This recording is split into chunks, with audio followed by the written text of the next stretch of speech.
Think about your days so far. We spend almost our entire day glued to screens, right? We've got earbuds in, we're staring at monitors, we are hyper-focused on exactly what we can see and hear.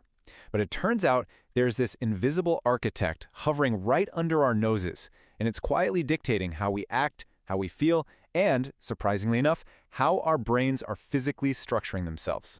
Now, I know it sounds almost crazy, but what if the secret to overcoming massive neurological hurdles, things as severe as major depression, has literally been right under our noses this entire time? To understand how that's even biologically possible, we actually have to take a step back and look at how our everyday behavior is already being manipulated without us even realizing it. To really see how our brains were being shaped, we need to dive into a field called aromachology. The term was coined back in 1989 by the Sense of Smell Institute, and aromachology is the exact, rigorous science of how scents manipulate our daily actions. So we're not just talking about lighting a candle and feeling a bit cozier. This is a concept grounded in systematic, scientific data collected under highly controlled conditions. It actually measures the observable influence of smell on human behavior, looking at how specific odors can do everything from alleviating the feeling of being rushed to instantly generating a sudden sense of well-being. Now, we need to draw a hard line here because it's easy to get this mixed up. We have to separate ancient, holistic aromatherapy, which uses natural plant extracts, from the strictly psychological science of aromachology. When you hear essential oils, you probably think of aromatherapy, right? That traces its roots all the way back to ancient Egypt and focuses on bodily healing. Aromachology, on the other hand, doesn't actually care about holistic healing. It uses both natural and synthetic scents purely to trigger specific cognitive and emotional responses in the brain, completely independent of any physical healing process. And because aromology is so incredibly effective at dictating behavior, it's become a massive invisible tool in the commercial world. You know the old trick where real estate agents bake cookies during an open house to accelerate a sale? It evokes a sense of safety and home. While modern commercial applications go way beyond just making a room feel cozy. Studies have conclusively proven that pleasant aromas actively cause people to linger longer. This is an absolute game changer for retail stores, museums, spas, and casinos. They aren't just making the air smell nice. They are literally engineering the environment to keep you standing right there. And here's where you really start to see how targeted scent exposure alters our cognitive and physical output in real time. It's fascinating. If you introduce the scent of jasmine into a testing room, it actually enhances problem-solving skills and boosts motivation. If you scent a room with peppermint or lemon, athletes will run faster, do more push-ups, and recover quicker. Blends of nutmeg and elemicin, they've been shown to measurably reduce stress and stress-related high blood pressure. Even vanilla has a highly targeted application. It effectively cuts your craving for sweets after a meal. This is quite literally targeted behavioral modification delivered through the air we breathe. So how is this happening?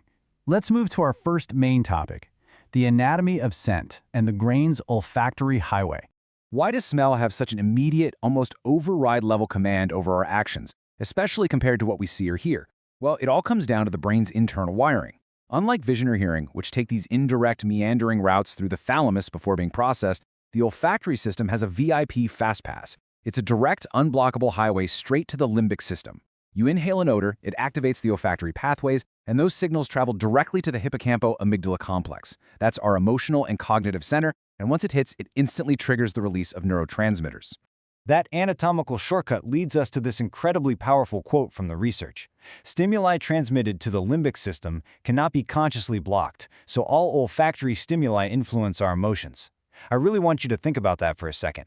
Because of this direct, unblockable access, you cannot consciously choose to ignore a scent's emotional impact. You just can't. We are entirely at the mercy of the scents in our environment, processing them and reacting to them whether we want to or not. Which naturally brings us to our next major phase, the collapse. What happens when the architect leaves? If smell is that directly wired into our cognitive center, what actually happens to us when we lose it?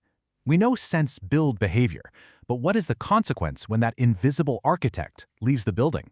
68. That staggering number represents the amount of known neurological disorders that are directly correlated with the loss of olfactory stimulation.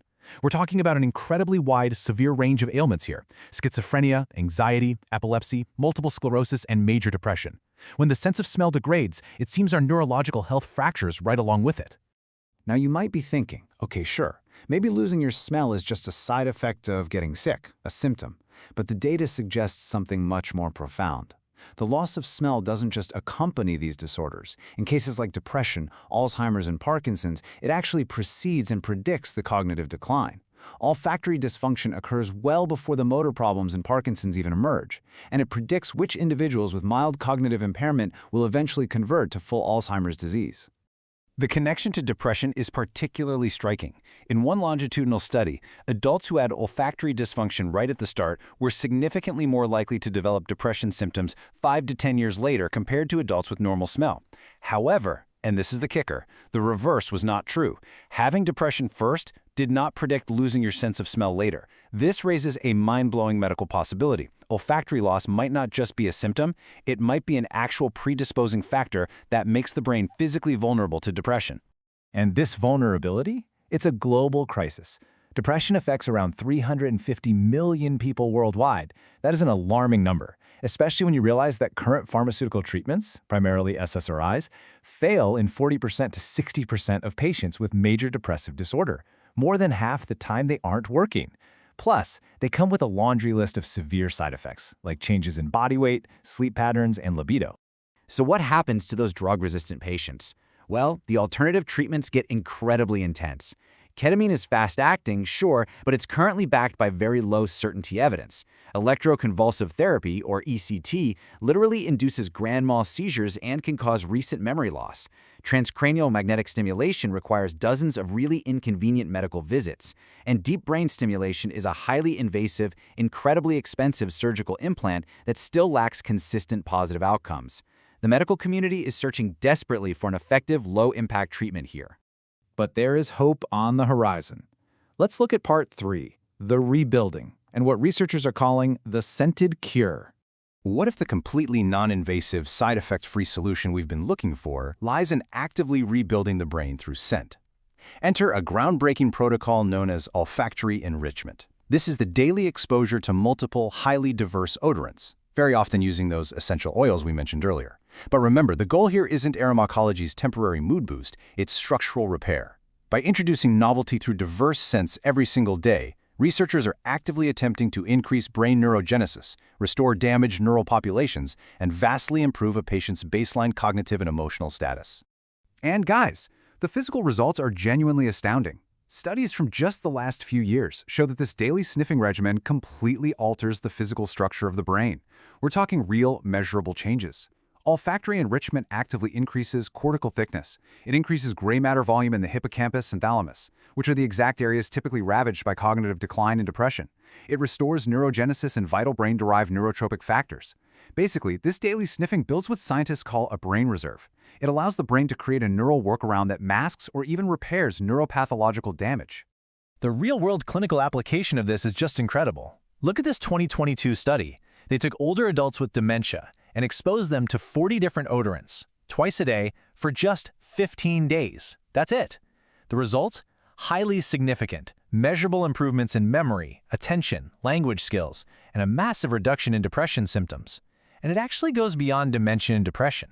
This exact type of environmental enrichment vastly improves verbal fluency in Parkinson's patients, and it's been shown to dramatically reduce core symptoms in children with autism. It's looking like a universal brain builder. Which leads researchers to theorize something absolutely fascinating about our modern lives. They note, when people have a brain that is chronically deprived of sufficient olfactory stimulation, it may allow the symptoms of neurological disorders to emerge. Think about human history. We evolved in a vibrant, natural world bursting with thousands of distinct, daily smells. But today, we live in affluent, sterilized, indoor, climate-controlled environments. We have inadvertently deprived our brains of the raw sensory fuel they actually need to maintain their structural integrity, leaving us incredibly vulnerable to cognitive and emotional collapse.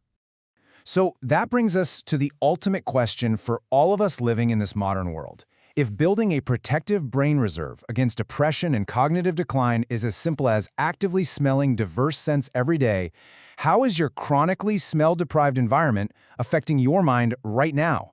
As you look around your home or your office today, take a second to consider the invisible air you're breathing. Ask yourself if it's time to start actively sniffing your way to a healthier, more resilient brain. Thank you so much for joining me on this explainer today, and I highly encourage you to go out and smell the roses. Literally, your brain depends on it.